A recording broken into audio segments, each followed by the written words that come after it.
Imagine this. You're finally sitting in peace at McDonald's, hot egg McMuffin in hand, when a stranger plops down right across from you and blasts her phone at maximum volume. No headphones, no apology. But today the quiet guy snaps. And what he does next? She never saw it coming. The fluorescent lights buzzed overhead like tired insects. The smell of fries and cheap coffee hung thick in the air.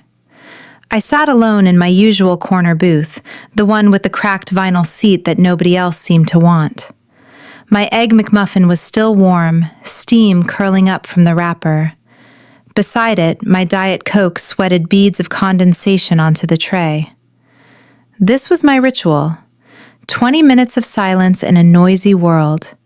No kids screaming, no teenagers laughing too loud, just me, my food, and the quiet scroll of Reddit on my phone. I had almost reached that perfect pocket of calm when the door chimed. She walked in like she owned the place. Mid-30s maybe, yoga pants, oversized purse, hair pulled back tight. She scanned the room, eyes landing on the empty booth directly across from mine, close enough that I could smell her vanilla perfume over the fryer grease. She slid in, back to me, and without a second's hesitation, propped her phone against a napkin holder. Then she hit play. The volume exploded. Some reality show. Dramatic music, people yelling over each other, canned laughter stabbing the air. It wasn't background noise, it was an assault. Every word, every fake gasp, every obnoxious, "Oh my God," drilled straight into my skull. My jaw tightened. I stared at my half-eaten apple slice like it had personally betrayed me. This wasn't new. It happened every few weeks now, people treating public spaces like their personal living rooms. But today, something inside me cracked. I set the apple slice down very carefully. My heart picked up, not from fear, from anticipation. I'd thought about this moment before, in the shower, in traffic, lying awake at 2 a.m. What if I stopped just taking it? What if I pushed back? I reached into my jacket pocket and pulled out my old earbuds. No, not for blocking her out. I plugged them into my phone, opened the music app, and scrolled until I found it. Brian Setzer Orchestra. 49 Mercury Blues. That big band swing revival track, brassy trumpets, walking bass, drums that snap like gunshots, and Setzer's voice growling about fast cars and faster women. I turned my phone's volume all the way up. No earbuds. External speaker. Max. Then I hit play. The opening guitar riff sliced through the reality show chatter like a hot knife. Trumpets blared. Drums kicked in hard. The whole booth vibrated with 1950s rockabilly energy. It was loud, obnoxiously, gloriously loud. I leaned back, took a slow sip of Diet Coke, and watched. She froze mid-bite of whatever she was eating. Her shoulders stiffened. The phone still screamed its drama, but now it had competition. Serious competition. The swing horns climbed higher, Setzer crooning about chrome and horsepower. She twisted around, eyes wide, searching for the source. Our eyes met. I didn't smile. I didn't glare. I just held her gaze, calm as glass, while the music roared between us. For a second, nothing happened. The restaurant noise faded into a dull hum. It was just her, me, and two warring soundtracks battling for control of the air. Then her lips pressed into a thin line. She jabbed her screen. The reality show died instantly. Silence, relative silence, returned, broken only by the swing still pouring from my phone. She stared at me another beat. I raised my Diet Coke in a tiny, mocking toast. She shoved her food into her bag, grabbed her phone, and stood up so fast the booth squeaked. Without a word, she marched toward the door, heels clicking sharp against the tile.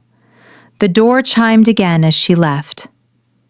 I turned my music down to a reasonable level, let out a long breath I didn't know I'd been holding, and took another bite of my McMuffin. It tasted better than it had in years. The swing kept playing, softer now, just loud enough to remind the empty booth across from me who'd won this round. The trumpets purred like a satisfied cat. I let the song finish before I killed it completely. The McDonald's returned to its usual soundtrack. Distant fryer beeps, the low murmur of the drive-through speaker, a toddler whining 2 tables over. Normal. Peaceful. Mine again. I leaned my head back against the cool window glass and closed my eyes for a second. My pulse was still up, not racing, just awake. It felt good. Better than good. For once, I hadn't swallowed the irritation and let it sit in my gut like bad coffee. I'd thrown it back. A teenage employee mopped near the soda machines, sneaking glances my way.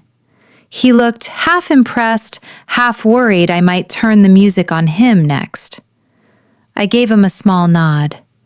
He nodded back, then hurried off to the back. I opened Reddit again, but my thumb hovered over the screen. My mind kept replaying her face. The quick twist of surprise, the flash of something that might have been embarrassment, might have been anger. She hadn't said a word, hadn't yelled, just packed up and left. Clean exit. Almost too clean. Part of me wondered if she'd come back with a manager. Or worse, call me out in front of everyone. But the minutes ticked by and no one approached. The restaurant kept turning.